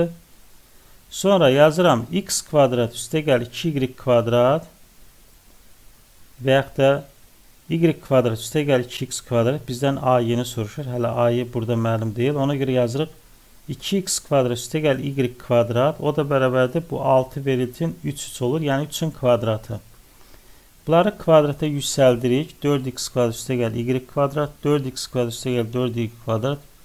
Bərabər oldu 20. Və alt-alta çıxırıq. Alt-alta çıxanda bunlar gedir. 4x kvadrat da gedir. 3y kvadrat bərabərdir 11. Y kvadrat bərabərdir 3'də 11. Bizə isə lazımdır AC-ni tapmaq. Onun üçün bu median A-yeni tapıb, A-yeni 2'ye vurub AC-ni tapmış olacağım. A-y isə düzbucaqlı üçbucağa görə nə olub? A-y kvadrat bərabərdir 2y-in kvadrat üstə gəl x-in kvadrat. Yəni bu. Burada y kvadratını tapdım. Gətirib burada yerinə qoyuruq birinci tənlikdə. Buradan da x kvadratını tapırıq. X kvadrat da olur 3'də 4. X kvadrat 3'də 4 daha doğrusu x kvadrat olur 3'də 16. 3'də 4x kvadrat bərabərdir ilə 3'də 16. Bunu da 4'ə böləndə eləyir x kvadrat 3'də 4. Və burada gətirib yerinə qoyuruq. A-yeni tapmış olur 4. A-y 4'dürsə, onda digər y-si də 4 olur. A-si də olur 8. Bu birinci qrupa düşən nisbətən çətin sualdır o biri suallara baxanda. İndi burada yenə belə bir dənə sual var. Birinci qrupa düşən sual. Deməli, AB ilə AC bərabərdir. AD 6'dır. Bunu yazırıq 6. BD 18'dir. Onda biz Pifagor teoreminə görə, çünki BAD nədir burada? Düzbucaqlı üçbucaqdır. Pifagor teoreminə görə biz bu BAB-ni tapa bilərik. AB kvadrat üstə gəl 6'nın kvadrat bərabərdir 18'in kvadratı. Buradan da AB kvadrat bərabərdir 18'in kvadratı çıx 6'nın kvadratı. 18 çıx 6 elədi 12. 18 plus 6 24. Bu da bərabərdir 12 vur 12 vur 2. Onda AB oldu 12 kökdə 2. AB-ni tapdı. Bura oldu 12 kökdə 2. Burada oldu 12 kökdə 2. Bizdən soruşur DS'nin uzunluğu. İndi mən bunun DS'nin uzunluğunu tapmaqdan ötürü mən buradan bir dənə Hündürlük çəkirəm. Hündürlük çəkdikdən sonra artıq biz kat B-də var, katitlər var. Mən bu hündürlüyü tapa bilərəm. Biraz əvvəl dedik düzbucaqlı simmetri münasibətlərə görə deyə bilər ki, betonaza çəkmiş hündürlük bərabərdir. Katitlərin hasili 12 kökdə 2 vur 6 böl 18. Bu da eləyir 4 kökdə 2. Deməli, buradan 2 qaldı. Daha doğrusu 6 kökdə 2. Düz hesablayaq. Səhvli olmasın. 12, 72. Yox.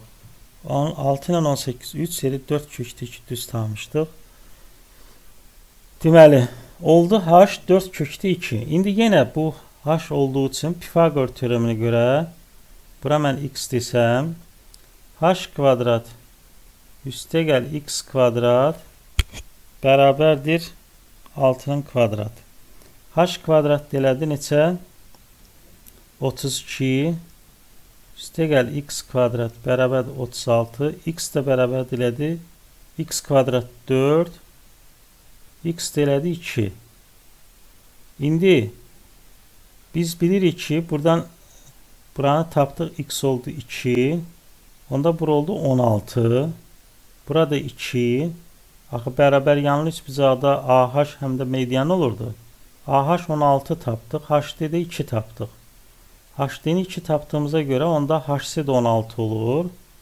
Onda bura qalır 14. Deməli DC olur 14. HC də 16, 16, 16 olduğu üçün onda buradan tapırıq ki HD bura 2 olduğu üçün HC 16'dır. 16'dan 2 çıxdı qaldı 14. Yəni cavab oldu D bəndi. Bu da qəbula düşən sual idi.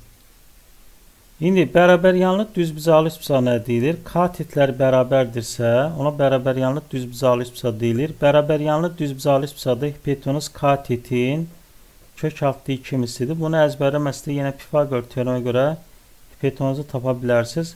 Bərabər yanlı düzbucaqlı üçbucaqda hipotenuza çəkilən tənbölən median hündürlüyü üçü də bir-birinə bərabərdir. Median olduqca mediandan olur. Hipotenuzun yarısı olduğu üçün A kökdə 2 böl 2 olmuş olur. Sahə də S bərabərdir A kvadrat. Sonra düzbucaqlı üçbucaqda 30'un qarşısındakı katit A'dırsa, o hipotenuzun ondaki hipotenuz onun 2 misli olur. Yəni 30 dərəcəli bucaq qarşısındakı katit hipotenuzun yarısı, 60'ın qarşısındakı katit isə diğer katitin kök altı 3 mislidir. Biraz əvvəl sual yazanda da bu qaydalardan istifadə eləmişdim. Misal üçün bura 5'dirsə əgər, bura olacaq 10. Bura olacaq 5 kökdə 3. Bu qaydalarda yad saxlamaq lazımdır. Sonra yenə demin test topusunda olan belə bir dənə sual var. Bunun da izahını verək. Hansı formada olur? Deməli, burada gördüyümüz kimi AN parçası ABC üçbucağının A bucağının tənbölənidir.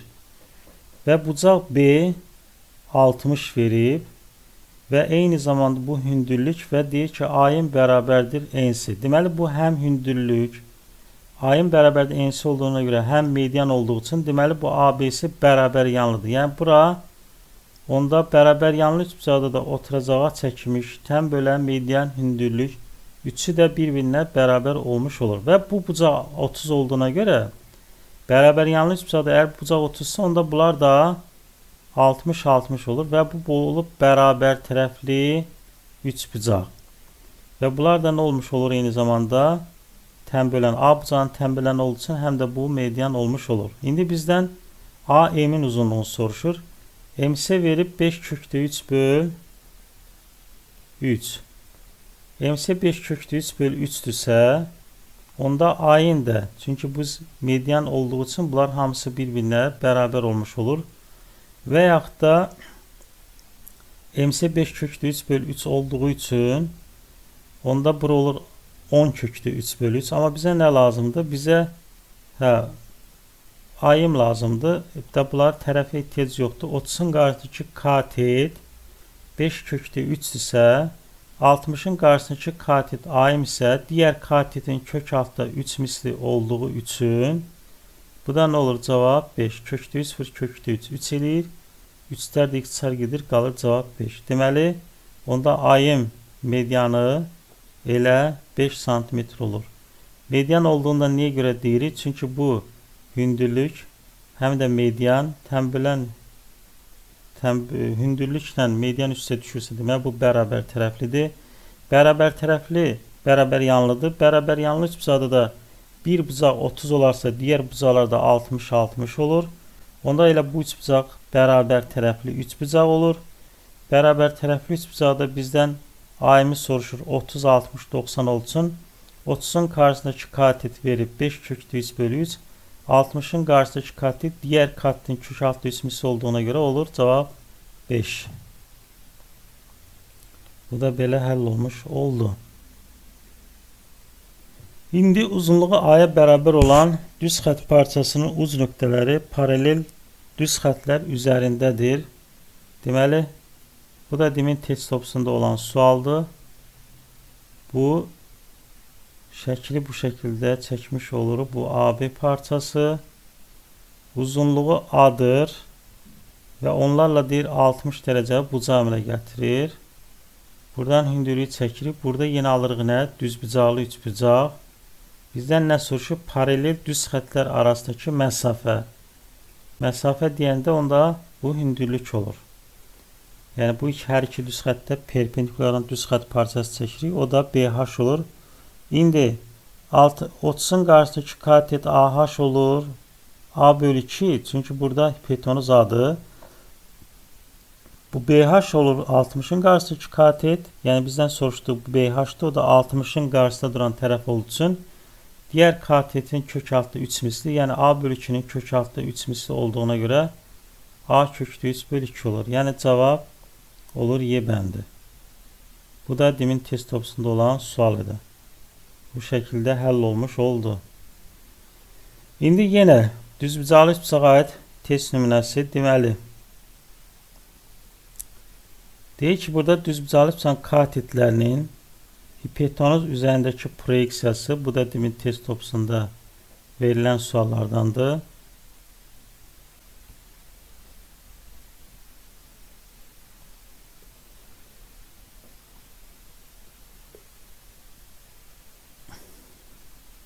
Şəkil çəkək.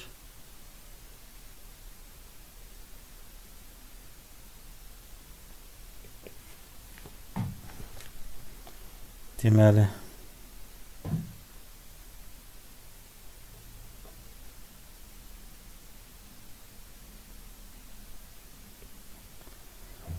və burada deyək ki, düzbucaqlı üçbucağın katetlərinin hipotenuz üzərindəki proyeksiyası. Biraz əvvəl dedik ki, hipotenuz üzərindəki proyeksiyası burada, məsələn, deyək ki, bu A katetidir. Bunun proyeksiyası olacaq bura 24. B kateti bura, bunun da proyeksiyası oldu burada 54. İndi bizdən soruşur düzbucaq təpəsindən hipotenuza çəkmiş hündürlüyü tapın. Yenə burada h kvadrat bərabərdir proyeksiyaların hasili 24 vur 54. Buradan da h bərabərdir kökün altı yazsaq 24'ü 8 vur 3, 54'ü də 9 vur 6 yazsaq buradan nə alarıq? Deməli 3 vur 9, 8, 4 vur 2, vur 3, vur 3, vur 3, vur 3, vur 2. 4 dənə 3 var. Ondan 2 də 9. 9 çıxır. Bir də 4 çıxır. 4 vur 9, 36. Cavab oldu 36. İndi gəlirik sinuslar teoreminə. Deməli, biz sinuslar teoremindən nə vaxt istifadə edəcəyik? Birinci sinuslar teoremi nəyə bərabərdir? Üçbucağın istənilən tərəfi onun xaricinə çəkmiş çevrənin radiusu ilə düz mütənasibdir. Üçbucağın istənilən tərəfi onun xaricinə çəkmiş çevrənin radiusu ilə düz mütənasibdir. Burada deməli biz ona görə deyirik ki, və yaxud da belə də deyə bilərik bunu. Üçbucağın istənilən tərəfi onun xaricə çevirən radius düz mütənasibdir. Bu öz yerində tərəf və tərəfin qarşısında qalan bucağın sinusu bərabərdir. Digər tərəfin qarşısında qalan bucağın sinusu nisbətləri bir-birinə bərabər olur. Burada da gördüyümüz kimi A bölü sinüs alfa, B bölü sinüs beta, C bölü sinüs gamma bərabərdir 2R. Burada nəyə görə dedik xaricə çəkimi çevirənin radius ilə düz mütənasibdir? Məsələn, biz bunu yaza bilərik. A bərabərdir 2R sinus alfa. B bərabərdir 2R sinus beta. Beta B'nin qarşısında durub. Və yaxud C bərabərdir 2R sinus gamma. Ona görə də istənilən tərəfi xaricə çəkilmiş çevirənin radius ilə düz mütənasibdir. Bu sinuslar teoremindən nə vaxt istifadə edirik? İki bucaq verib və bucaqlardan birinin qarşısındakı tərəf verib, digər bucağın qarşısındakı tərəf soruşur. Və yaxud da iki tərəf verib, tərəflərdən birinin qarşısındakı bucağı verib, digərinin qarşısındakı bucağı soruşur. O zaman biz sinuslar teoremindən istifadə edirik. Yəni məntiq budur. İki bucaq olacaq, iki tərəfdən biri olacaq, digəri tərəfi taxmaq və yaxud da iki tərəf olacaq, iki bucaqdan birini verib, digər bucağı taxmaq üçün sinuslar teoremindən istifadə edəcəyik. Bəzən də olur ki, bucaq verir, bucağın qarşısındakı tərəf verir, deyik, xaricinə çəkimi çevirən radiusunu tap, onda yenə sinuslar teoremindən istifadə eləmiş olacaq. Sinuslar teoremindən istifadə edərək tapmış olacaq. Bu belə. İndi buna aid görürsünüz, burada misal var. Misal nümunəsinə baxırıq. Bax, 105 verib, 30 verib, amma bu bucağı verməyib. Biz x-in soruşur, x-in qarşısında bucağı 180-dən bu ikisinin cəmini çıxanda qalır 45 dərəcə. Onda yazırıq x bölü sinüs 45 bərabərdir 8 kökdə 2 bölü sinüs 30. İndi biz təbii olaraq buradan çarpaz vuranda 8 kökdə 2 sinüs 45 sinüs 30. Sinüs 45, sinüs 30 bunların qiymətini bilmək lazımdır. Axırda dərsin axırında onu cədvəl şəklində sizə göstərəcəm. 8 kökdə 2 vurulsun 1 bölü kökdə 2. Bunlar gedib cavab 8 bölü 2də 1 16-nı tapmış oluruq. İndi yenə burada bax, burada yenə 2022-də birinci qrupa düşən sualdır. Təpə nöqtələrini qeyd edirik. Bucaq A 75, bucaq B 45, bucaq C yoxdur. Yenə 75-45 toplayanda 120, bura olur 60 dərəcə. Bunu özümüz tapırıq. Bunun qarşısındakı tərəf 3 verib, A C-ni soruşur, yəni buranı soruşur. Onda sinuslar teoremə görə nə yazırıq? X böl sinus 45 bərabərdir 3 böl sinüs 60. Bunu da çarpaz vuranda olur 3 sinüs 45 böl sinüs 60. İndi sinüs 45-in qiyməti kökdə 2 böl 2-dir. Sinüs 60-in qiyməti kökdə 3 böl 2-dir. Sürət məxrəci 2-yə vursaq alırıq 3 kökdə 2 böl kökdə 3. Bunu da irrasiondan qutaranda, yəni sürət məxrəci kökdə 3-ə vuranda yuxarıda qalır 3 kökdə 6 böl 3. Bu da cavab olur kökdə 6. Yəni cavab A bəndi.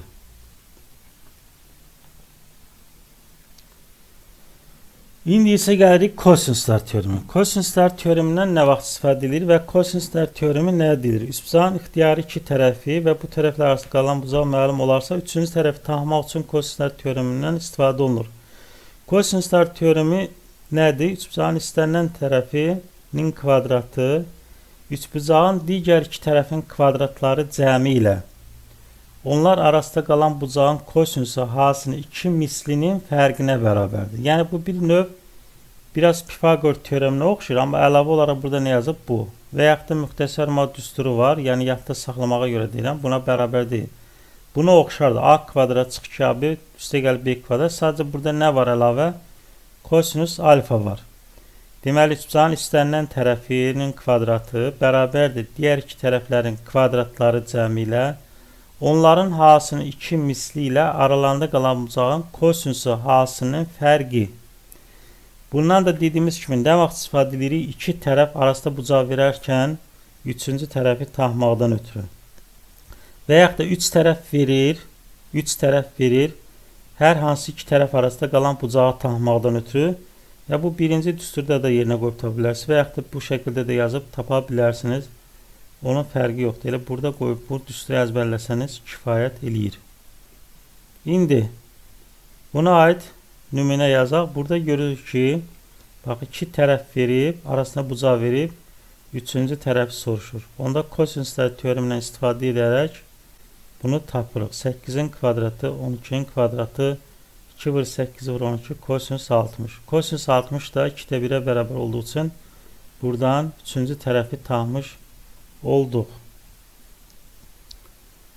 İndi burada gördüyümüz kimi düzbucaqlı üstada trigonometri nisbətləri var. Bunları onsuz da trigonometri funksiyalara keçərkən orada təkrar yenə izahını verəcəyik. Amma düzbucaqlı üstada iti bucağın sinusu, kosinusu, tangensi, kotangensi nəyə bərabərdir? Bunu biz bilməmiz lazımdır. Deməli, iti bucağın sinusu deyəndə qarşıdakı katetin hipotenuza olan nisbəti. Qarşıdakı katetin hipotenuza olan nisbəti bərabərdir. Nisbətinə bərabər olur. İti bucağın kosinus deyəndə bitişik katetin hipotenuza olan nisbəti. İti bucağın tangens deyəndə qarşıdakı katetin bitişik katete olan nisbəti. Kotangens də tangensin tərsidir. Yəni bitişiyin qarşıdakına nisbəti B bölü A. Kosinus beta üçün yazanda nə olur? A bölü C. Sinüs beta B bölü C. Tangens beta B bölü A. Kotangens beta A bölü B. Bunları yadda saxlamaq lazımdır, öyrənmək lazımdır. Çünki məsələlərdə qabağımıza çıxacaq. Düzdür, trigonometri funksiyalara keçən zaman təkrar bunları orada izah edəcəyik, amma indidən bilməniz faydalıdır. İndi kosinuslar, sinuslar teoremi tətbiq edən zaman bəzi dərəcələri bilmək lazımdır. Misal üçün 30-dan 150-yə qədər olanları bilmək lazımdır. Onların da cədvəl şəklində qiymətini burada yazmışıq. Deməli, bunları yadda saxlamaq lazımdır. Sinus 30 nəyə bərabərdir? 45, 60. Bu məntiqi budur. Məsələn, kökdə 1, kökdə 2, hamısında məxrəcdə 2-dir. 30-da, 45-də, 60-da. 30, kökdə 1, kökdə 2, kökdə 100. 30 ilə bunların ikisinin cəmi 180 edir. 180 elədiyi üçün demək bunların qiymətləri də bərabərdir. 45 ilə 135-in cəmi 180 edir. Bax, qiymətləri bərabərdir. 50 ilə 150 180 edir, qiymətləri bərabərdir. İndi burada sinusda kökdə 1, kökdə 2, kökdə 3 öyrəndi, yadda sağladıq. Kosinusda azala-azala gedir. Kökdə 3, kökdə 2, kökdə 1, kökdə 1 yazılmır, yəni 1 yazılır. Artıq burada 60 ilə 120, 180 olur. Kosinus ikinci rübdə mənfi olduğu üçün mənfi 2'də 1 yazılır. Məsələn, 45 ilə 135, 45'i yadda sağladıq. Deməli, kosinus 135 mənfi kökdə 2 bölü 2'dir. 30 kosinus kökdə 3 bölü 2 isə 150 mənfi kökdə 3 bölü 2'dir. Tangensli isə 1 bölü kökdə 3, sonra sürət, sonra məxrəc. Sonra burada yenə də 60 ilə 120. Deməli, 60'ı bildiksə, deməli 120, 120'nin 60'ın cəmi 180 edir. 120'də mənfi kökdə 3. 45'də 1 isə 135'də mənfi 1. Yəni, bu qaydada 30'da 1 bölü kökdə 3 isə 150 mənfi 1 bölü kökdə 3. Tangensi zaten biləndən sonra kotangesdə tərsini hesablayıb tapırsın. Yəni, tangens 31 bölü kökdə 3 isə kotanges onun tərsi olur kökdə 3. Bu şəkildə bunları yadda saxlamaq olar. Burada elə çətin bir şey yoxdur. İndi ən son yenə demin test topusunda belə bir dənə sual var. Yəni, biz biraz əvvəl dediyimiz trigonometri nisbətlərdən istifadə edərək bunu həll eləyək bu sualı.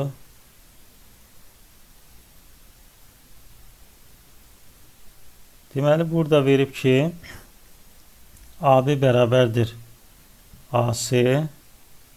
Bura B yazaq, bura C. Bura ilə bura bərabərdir. Buradan hündürlük çəksək, C təpəsinə hündürlük çəksək. Niyə görə bu hündürlük çəkilir? Çünki tangens bucağa yazıb, bura tutaq ki, alfa desək, 3 bölü 4. Bura 3'dür, bura 4'dür. Onda Pifagor teoremine görə bura olur 5. Axı deyə AC ilə BC AB bərabərdir. Onda AB də 5'dir. İndi AH 4-sə onda HB qalır 1. Bizdən də tangents nəyi soruşub? Bucaq bunu. Onda tangents bucaq 1-də nə olur? Qarşıdakı katetin bitişik katete nisbəti olduğu üçün 3/1 bərabərdir 3. Deməli, tangents bucaq B olur 3. Bunu daha uzun yolla da yazmaq olar, amma o ən qısa yolu budur. Trigonometrik nisbətlərdən istifadə edərək 2 addıma məsələnin cavabını tapmış oluruq. Bu da DİM-in test topusunda olan suallardan biridir. Beləcə dərsimiz yekunlaşdı. Böyük mövzudur, qayda çoxdur, öyrəniləcək şey çoxdur, başa düşürük, amma bu mövzunu nə qədər mükəmməl öyrənsəniz, həndəsənin digər mövzularda sizə çox rahat gələcək. Diqqətiniz üçün sağ olun. Belə videoların davamı olması üçün kanala abunə olmağınız xahiş olur. Sağ olun. Özünüzə yaxşı baxın. Allah amanında sizə uğurlar olsun, hörmətli dinləyicilər.